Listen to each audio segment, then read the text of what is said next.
What is up, guys? So today we're going to get an LTZ400. I take that back. KFX400. Same thing. I keep calling them a LTZ because I bought more LTZs than KFX. As far as the differences on the two, the LTZ was white and blue graphics. The KFX was green plastics.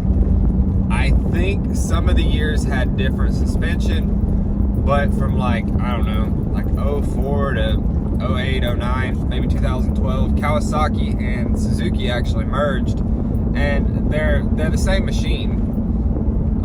That motor, the LTZ and the KFX are actually also the same thing as the DBX400, because as we all know, Arctic Cat didn't make shit. They just used other people's. So the DBX came with a different, like this massive one-piece plastic and this gigantic banana seat. Not as comfortable.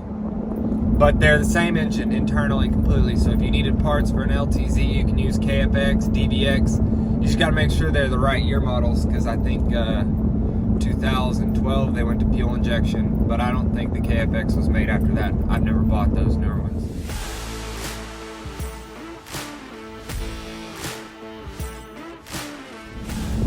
So this one's supposed to just need a cylinder and piston. What I'm hoping for is that I don't get there and find out that it's seized and the head's trashed, because the head alone's 500 bucks or so. They're getting harder to find. The head on that is the same as the DRZ400. So when you got a head that I don't believe they make anymore, and it fits 4 different machines, and when the valves wear out, people just wrapping it up and just drop a valve, you destroy that entire top end. And they're still a fun quad, so people are still riding them. The LTZs, the KFX, those, they part out well. If the swing arm's in good shape, they had different types. There was a single bolt and there was a double bolt where the carrier goes. I just have to see it to make sense of that. But the swing arm's $200-300 bucks itself, and then the cases are $400 or $500 if they don't have chain damage. So we're hoping all that. I mean, if we're lucky, we'll open that top end, get it off, got a good head, and then the bottom end's in good shape. And what we're also going to hope for is that the swing arm bolt comes out nice and smooth. I hate removing those swing arm bolts. They're always so tough. Well, let's see. We're loaded up. Got the quad in the back. You might be able to see all that green plastic, a little bit of flipping-flopping. It's missing a couple brackets, but it'll all hold and make the ride. It's a little rougher than I was expected. He said that it needed rings and a piston. They had a mechanic take it apart. He said the head was in good shape, but they put it back together without the rings. And then they tried to start it for whatever reason after it got put back together. Once it got back to his house, maybe he said his son tried to start it. He said he had teenage boys. And it stopped spinning. It won't spin over now. So what I'm thinking what happened is they just slapped it back together, just put the cams in whatever way was most convenient instead of fighting with them. It has a manual cam chain tensioner on it, so it probably needed a cam chain. I'm hoping the head isn't damaged. We'll see. I'm gonna take it apart this afternoon, see if we get that head off of there, see what it looks like. See if it's damaged. What you think? You think it's gonna be damaged? All right, I got the thing unloaded. Here it is.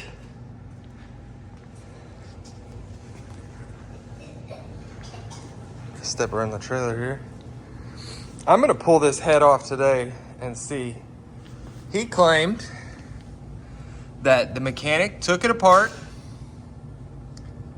and it needed a piston and rings.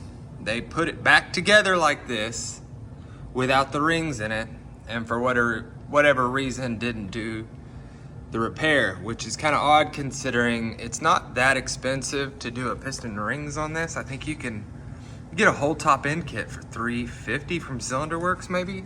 Don't quote me on that. But to me, none of this looks like it's been opened. So I'm curious if this head's destroyed because of that. The seat's a little funky underneath that. That's the downside.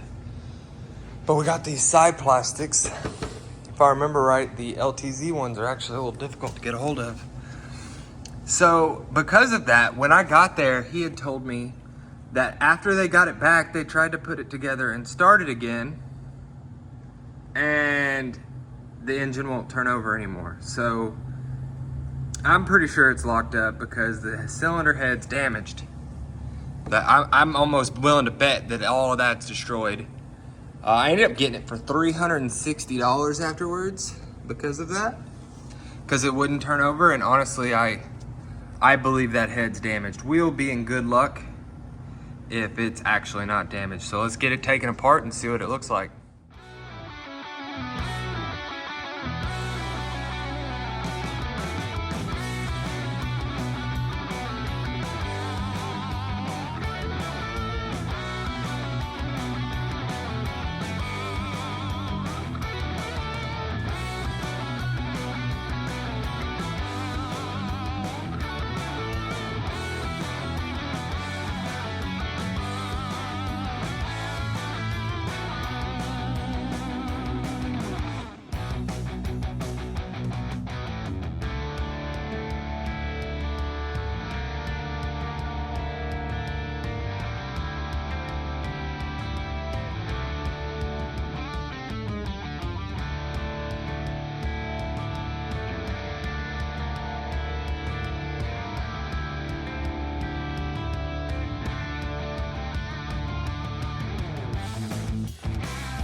All right, so everything's unbolted. We made a nice big mess, and first thing I noticed when I opened this thing up, this didn't look like it's been broken before. This reeks of oil, and it looks like there's some wear to the journals. So let's wiggle this cylinder head on out of here and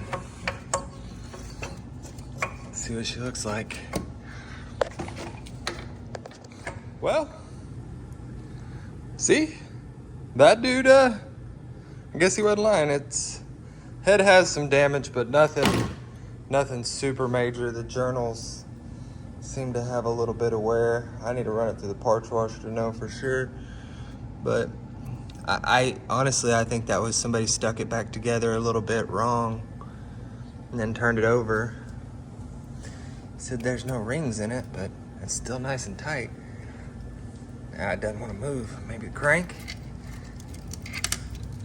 I'm not tearing the whole thing down today though, so I'm gonna get this mess cleaned up and get to listing some of these other parts, run that head through the parts washer and take a look, see how it looks afterwards. Some sellers, they're honest. He said this head wasn't damaged when the mechanic pulled it apart. I don't necessarily know. I mean, it doesn't, he also said it didn't have any rings. Seems like it's got the rings in there to me. Maybe it needs a crank. Maybe he didn't know at all. Maybe the mechanic was wrong. So you never know when you're buying these used bikes, something that's blown up, especially something you can't hear it run. You win some, you lose some. I think this one's gonna be a win, especially at 360 bucks. Thanks for watching. Like, subscribe, and let me know what you're parting out this week.